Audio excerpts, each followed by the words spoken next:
अब आइए हम बात करते हैं ग्रेविटेशनल फोर्स यानी गुरुत्वाकर्षण बल की।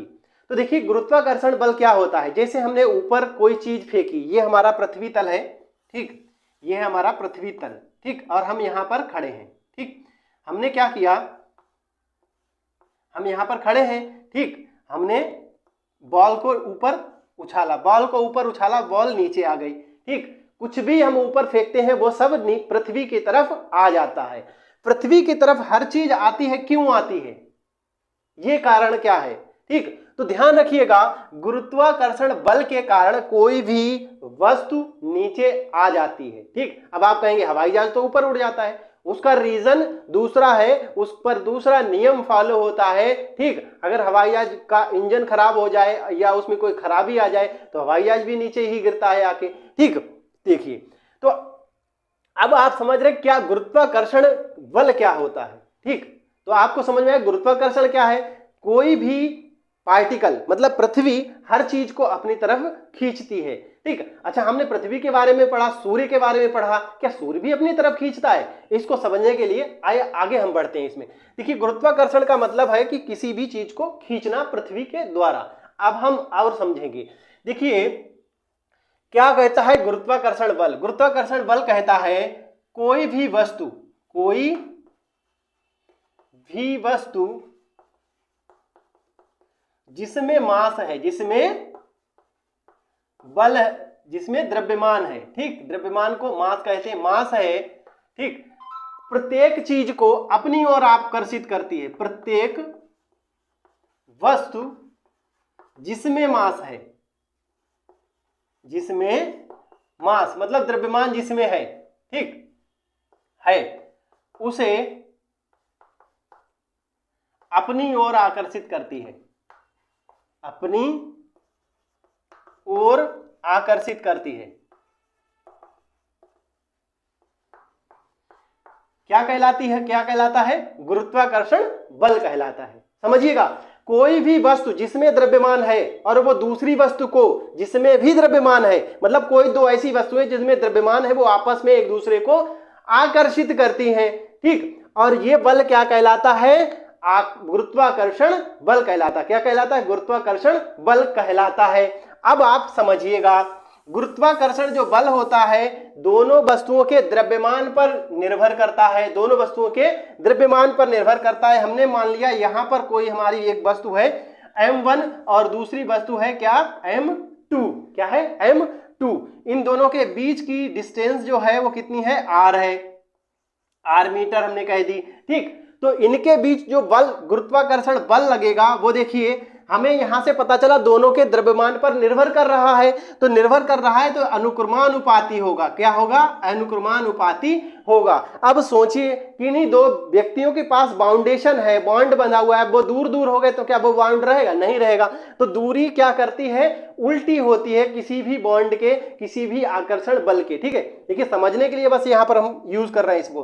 तो ये इक्वेशन फर्स्ट हो गया। और दूरी के कैसा होता है, उल्टा, यानी उल्टा अनुक्रमानुपाती यानी व्युत्क्रमानुपाती होता है। दोनों को जब हम जोड़ देते हैं तो यहां से हमको मिलेगा F अनुक्रमानुपाती होगा m1 m2 वस्तुओं के द्रव्यमानों के गुणनफल और किसके, दूरी के व्युत्क्रमानुपाती होगा। यहां से ये अनुक्रमानुपाती का जब साइन हटाएंगे तो F बराबर आ जाएगा, एक कैपिटल G कांस्टेंट लग जाता है और m1 m2 अपॉन कितना, R square, sorry R square रहता है यहाँ पर, ठीक है, दूरी के वर्ग के, ठीक। तो ये है गुरुत्वाकर्षण बल का फार्मूला। अब हमें यह पता चला कि दो वस्तुएं जिनमें द्रव्यमान है वो आपस में एक दूसरे को अट्रैक्ट करेंगी, ठीक। यहां पर तो अब आप कह रहे होंगे कि क्या दो बॉल रख दें हम पास पास तो वो भी अट्रैक्ट करेंगी, वो भी आपस में चिपक जाएंगी। चलिए उस क्वेश्चन का आंसर हम निकालते हैं इसी से। तो सबसे पहले ये समझते हैं इस g का मान कितना होता है, क्योंकि ये भी हमारे लिए इंपॉर्टेंट है। इस g की वैल्यू देखिए, याद रखेंगे 6.67 इंटू 10⁻⁻11 होती है, ठीक है। इस g का मान इतना होता है और इसको कहते हैं सार्वत्रिक गुरुत्वाकर्षण नियतांक। सार्वत्रिक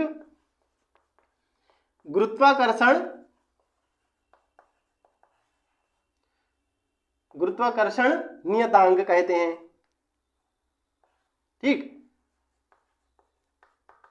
तो ऐसे पूछा सार्वत्रिक गुरुत्वाकर्षण नियतांक कैपिटल जी की वैल्यू कितनी होती है, ये पूछा जाता है। यहां तक बात कंफर्म हो गई, यहां तक बात हमारी क्या होगी, कंफर्म हो गई। अब हम समझते हैं, देखिए प्रत्येक वस्तु दूसरी वस्तु पर जिस पे द्रव्यमान है बल लगाती है। दो बॉल हमने ये रख दी, मान लिया एक ये बॉल है एक ये बॉल है, हाँ ये आपस में एक दूसरे को अट्रैक्ट करती हैं। अब आप कहेंगे अट्रैक्ट करती हैं तो चिपकती क्यों नहीं है, पृथ्वी हम पर गुरुत्वाकर्षण लगाती है, हम चिपक जाते हैं, पृथ्वी पर खड़े रहते हैं, ऊपर कूदेंगे फिर आ जाएंगे, लेकिन ये दोनों बॉल्स आपस में नहीं चिपक रही हैं। तो इसका रीजन ये है, ये पृथ्वी से तो चिपकेंगी आके, उसे कोई नहीं रोक सकता, पृथ्वी से ये छोड़ दो फ्रीली, बीच में कुछ ना रखो, मेज ना रखो, तो ये जमीन पर ही गिरेंगी आके, ठीक। तो इसका मतलब ये है कि जमीन पर गिरेंगी। अब देखो ये द्रव्यमान पर निर्भर करता है, किस पे, द्रव्यमान पर, ठीक। अब बताइए भैया ये दोनों बॉल्स आपस में बहुत भारी हैं या फिर पृथ्वी इनसे ज्यादा भारी है, तो जाहिर सी बात है कि पृथ्वी जो है इनसे बहुत भारी है,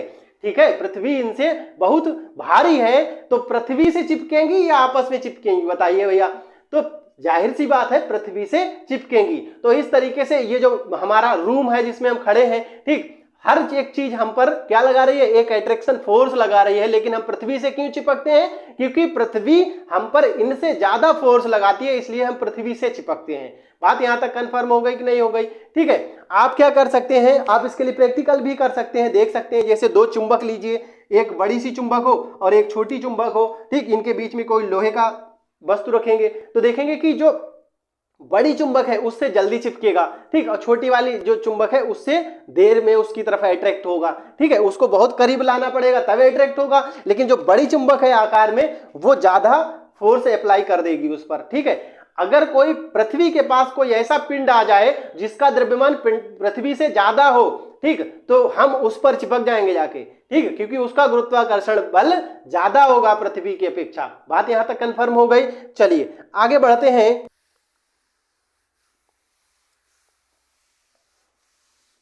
अब देखिएगा हम लोग क्या कहते हैं, एक चीज होती है, अब आप भार, क्या होती है, भार, ठीक, और एक चीज होती है द्रव्यमान, ठीक, क्या होती है, द्रव्यमान, ठीक। अब हम लोग इसमें कंफ्यूज रहते हैं, एक भार है एक द्रव्यमान है, ठीक। तो क्या है, देखिए भार क्या है और द्रव्यमान क्या है। याद रखेंगे ये जो भार है पृथ्वी द्वारा किसी भी वस्तु पर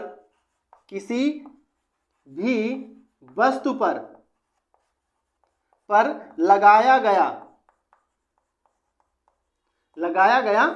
फोर्स है, यानी पृथ्वी द्वारा किसी भी वस्तु पर लगाया गया गुरुत्वाकर्षण बल है, जबकि द्रव्यमान उसमें उपस्थित पदार्थ है, पदार्थ कितना है वो द्रव्यमान कहलाता है, ठीक, द्रव्य की मात्रा उसके अंदर कितनी है वो द्रव्यमान है। तो यहां से देखिए बल है तो इसका मात्रक क्या बन जाएगा, इसका मात्रक बन जाएगा न्यूटन, क्या हो जाएगा, न्यूटन हो जाएगा। बात यहां तक समझ में आ रही है कि देखिए भार का मात्रक न्यूटन, लेकिन द्रव्यमान का ऐसा ही मात्रक हम लोग पढ़ भी चुके हैं, फिर बस बता देते हैं, किलोग्राम होता है, ठीक। अब हमने ये भी पढ़ चुके हैं कि जो बल होता है ये फोर्स ही तो है, बल कैसा है, सदिश है, ठीक, कैसा है, सदिश, और द्रव्यमान कैसा है, ये होता है अदिश, ये क्या होता है, अदिश होता है। बात समझ में आ रही कि नहीं आ रही, ठीक। द्रव्यमान एक अदिश राशि है और भार एक सदिश राशि है, इन दोनों के मात्रक भी अलग अलग है, ठीक। तो यहां से हमारा भार बनता है और द्रव्यमान बनता है, ये हमारा डिफरेंस है भार और द्रव्यमान में, ठीक। अब हम समझते हैं, आइए अब हम समझते हैं। देखिए इससे पहले हम लोगों ने एक और चीज डिस्कस की थी, क्या डिस्कस किया था, हमने ये डिस्कस किया था कि भाई अगर कहीं भी त्वरण लग रहा है या कहीं बल लग रहा है, कहीं भी त्वरण लगता है तो क्या होता है, बल लगता है। अब आप कह रहे होंगे तो ये भी तो बताओ भैया, जब यहाँ बल लग रहा है तो यहाँ कहीं त्वरण भी लग रहा होगा, ठीक, तो हाँ बिल्कुल लगता है त्वरण। तो देखिए हम समझते हैं इसमें, वो जो त्वरण लगेगा वो क्या कहलाएगा, जो गुरुत्वाकर्षण बल के कारण त्वरण उत्पन्न होता है हम उसको गुरुत्वाकर्षण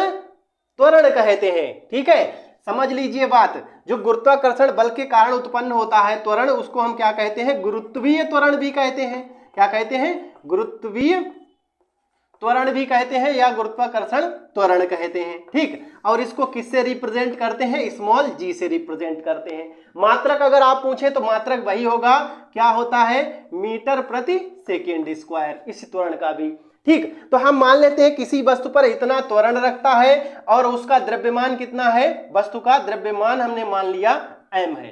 तो उस कंडीशन में पृथ्वी द्वारा इस वस्तु पर लगाया गया फोर्स यानी बल कितना होगा, यानी पृथ्वी द्वारा बल लगाया गया होगा F बराबर mg। बात किए थे पीछे, है ना, तो mg इतना इधर बल लगाया जाएगा पृथ्वी द्वारा। ठीक, अब पृथ्वी द्वारा जो बल लगाया जाएगा ये किसके बराबर होगा, इसी वस्तु पर लगे गुरुत्वाकर्षण बल के बराबर। ठीक, तो हम इसको ऐसे लिख सकते हैं कि mg जो बराबर होगा कैपिटल G और कैपिटल M, इसको हम E लिख दें। ठीक, पृथ्वी द्वारा, तो पृथ्वी और इस वस्तु के बीच में, तो पृथ्वी का द्रव्यमान और इस वस्तु का द्रव्यमान बटे r स्क्वायर। अब ये वस्तु देखो कहां, धरातल पे रखी है, तो धरातल में रखी है, तो उस कंडीशन में क्या है, पृथ्वी के केंद्र से ही तो दूरी नापी जाती है, पृथ्वी के केंद्र से दूरी नापी जाती है, याद रखिएगा, पृथ्वी के केंद्र से दूरी ली जाती है। ठीक है, तो जो भी पार्टिकल है उसके केंद्र से हम दूरी लेते हैं, तो पृथ्वी के केंद्र से और इसके तल तक की जो दूरी है वो त्रिज्या होगी इसकी, तो आर ई लिख देते हैं, इसका वर्ग रहता है। बात समझ में आ रही, जो भी यहाँ दूरी डिस्कस की जाती है वो हमेशा केंद्र से ही दूरी ली जाती है, पृथ्वी के केंद्र से, या जो भी वस्तु है उसके केंद्र तक ही दूरी ली जाएगी, याद रखेंगे। ठीक, यहां इस m से ये m खत्म हो गया, तो g बराबर कितना हो गया, capital G capital M and capital R का स्क्वायर। यहां तक ये समझ आ गया, यानी गुरुत्वीय त्वरण जो है किस पर निर्भर करता है, पृथ्वी के द्रव्यमान पर निर्भर करता है और पृथ्वी की त्रिज्या पर निर्भर करता है। ठीक, बात यहां कंफर्म हुई, यानी जो गुरुत्वीय त्वरण होता है वो किसी जहां पर भी लगेगा, ठीक, तो जिस पर लग रहा है उसके द्रव्यमान और उसकी त्रिज्या के पर निर्भर करेगा। तो अगर हम कहें पृथ्वी का क्या हो जाए, पृथ्वी की त्रिज्या को कम करेंगे तो इसका द्रव्यमान, जो इसका गुरुत्वीय त्वरण जो है वो बढ़ जाएगा, और अगर द्रव्यमान बढ़ेगा तो g का मान बढ़ जाएगा, और क्या हो जाए, g m का मान मैंने पृथ्वी का द्रव्यमान घट जाए तो g का मान भी घट जाएगा। देखिए समझिए बात यहां पर,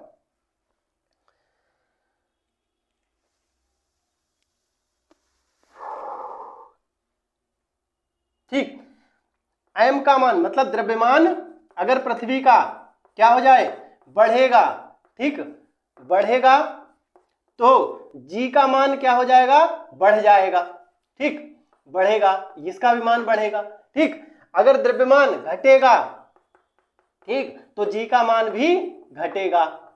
बात यहां समझ में आ गई, जी m का मान बढ़ेगा तो g का मान भी घट जाएगा। इस तरीके से g का मान हमारी पृथ्वी पर कुछ और है, चंद्रमा पर कुछ और होगा, सूर्य पर कुछ और होगा, क्योंकि वहां का द्रव्यमान अलग अलग है। यहां तक बात कंफर्म हो गई। अब आप आइए हम त्रिज्या को समझते हैं। देखिए, अगर पृथ्वी की त्रिज्या क्या हो जाए, बढ़ जाए, और पृथ्वी की त्रिज्या घट जाए, अगर उल्टा है ना, देखो g का मान कम होगा, कब कम होगा, जब इस r का मान बढ़ जाएगा, नीचे बढ़ जाएगा तो कम हो जाएगा। ठीक, r का मान कम होगा, कब कम होगा, त्रिज्या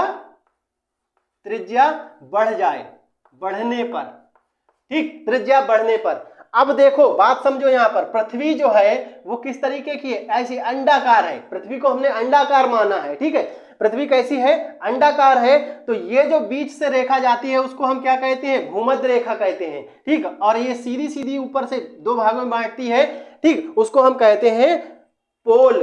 ठीक है, इसको हम क्या कहते हैं, इसका अक्ष कहते हैं। ठीक, और यहाँ पर पोल होता है, ठीक, यानी कि ध्रुव होते हैं, ये नीचे दक्षिणी ध्रुव, ऊपर उत्तरी ध्रुव, और ये भूमध्य रेखा। तो यहाँ पर देख रहे हैं ये लंबा त्रिज्या है और ये छोटा त्रिज्या है। ठीक, तो जब हम कहां पहुंचे, भूमध्य रेखा पर, तो g का मान कम होगा। तो g का मान सबसे कम कहां होता है, याद रखेंगे, जहां पर सबसे कम की बात करें g के मान की, तो सबसे कम होगा भूमध्य रेखा पर। समझ में आया क्यों कम होता है, भूमध्य रेखा पर। ठीक, भूमध्य रेखा, इसी को विषुवत रेखा भी बोलते हैं, विषुव भी बोलते हैं, याद रखेंगे, विषुवत रेखा भी बोलते हैं, ठीक, और विषुव भी बोलते हैं। ठीक, जी का मान अधिक कहां होगा, जी का मान अधिक कहां होगा, अधिक मतलब ज्यादा कहां होगा। ठीक, ज्यादा कब होगा, ज्यादा तब होगा जब इस जी का मान कम हो जाए, इस आर का मान कम हो जाए। तो आर का मान सबसे कम कहां पर है, ये है, कहां, ये वाला होता है। ठीक, यानी कि ध्रुवों पर सबसे कम होता है। ठीक, तो r त्रिज्या क्या हो जाए, कम हो जाए। ठीक, तो कहां होती है, सबसे अधिक कहां होता है, ध्रुवों पर। कहां, ध्रुवों पर। ठीक, ध्रुवों पर जी का मान सबसे कम होता है। ठीक, अब आप कहेंगे सर ये जी का मान भी तो बता दीजिए। लीजिए भैया, जी का जो मान है वो कितना, 9.8 मीटर पर सेकेंड स्क्वायर होता है। ठीक, अब आप ये पूछेंगे, आपके जहन में क्वेश्चन आएगा कि सर ये बताओ कि आपने जो मान बताया भूमध्य रेखा पर बताया या ध्रुवों पर बताया, तो याद रखेंगे ये 45 डिग्री अक्षांश समुद्र तट, 45 डिग्री अक्षांश समुद्र तट पर ये निकाला गया है। ठीक, 45 अक्षांश, ठीक है, 45 अक्षांश समुद्र तल पर ये निकाला गया है। 45 अक्षांश देखिए क्या होता है, यहां से और यहां तक चलेंगे तो 90 अक्षांश चल जाएंगे, 90। ठीक, बिल्कुल बीच में निकाला। कोई चीज है घट बढ़ रही है तो हम क्या लेते हैं, उसका एवरेज ले लेते हैं, हम कहते हैं ये औसत है इसका। ठीक, तो ये औसत है। ठीक है, 0 से लेकर 90 तक के बीच का औसत कितना, 45। तो इसीलिए 45 अक्षांश पर इसको हमने ज्ञात किया 9.8। तो याद रखें, कभी कभी ये 10 भी लिख देता है, कभी कभी 10, क्योंकि लगभग 10 के बराबर है। ठीक है, लगभग 10 के बराबर हो रहा है तो कभी कभी 10 भी ले लेता है। ठीक, ऑप्शन में अगर 9.8 दिया है तो आप 9.8 को टिक करेंगे, और 9.8 ना दे, ठीक, पूछे लगभग कितना मान होता है और 10 वाला ऑप्शन दिया हो, ये वाला ना मिले तो ये लगा देंगे। बात यहां तक कंफर्म हो गई। जी के मान में कहां कमी होती है, कहां बढ़ोतरी होती है, ये भी हमने डिस्कस कर लिया।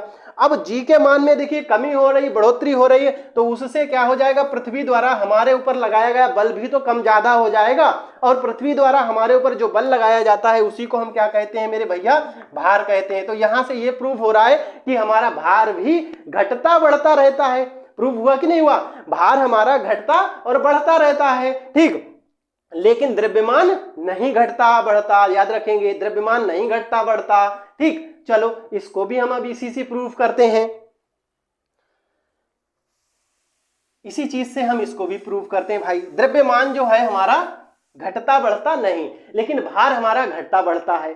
ठीक, तो भार सबसे ज्यादा कहां होगा, भार सबसे ज्यादा जहां होगा जहां जी का मान ज्यादा होगा। बात कंफर्म, तो जी का मान ज्यादा कहां होता है, ध्रुवों पर। तो भार सबसे ज्यादा कहां, भार ज्यादा कहां होगा हमारा, ध्रुवों पर होगा। कहां, ध्रुवों पर होगा। इतनी बात कंफर्म हुई।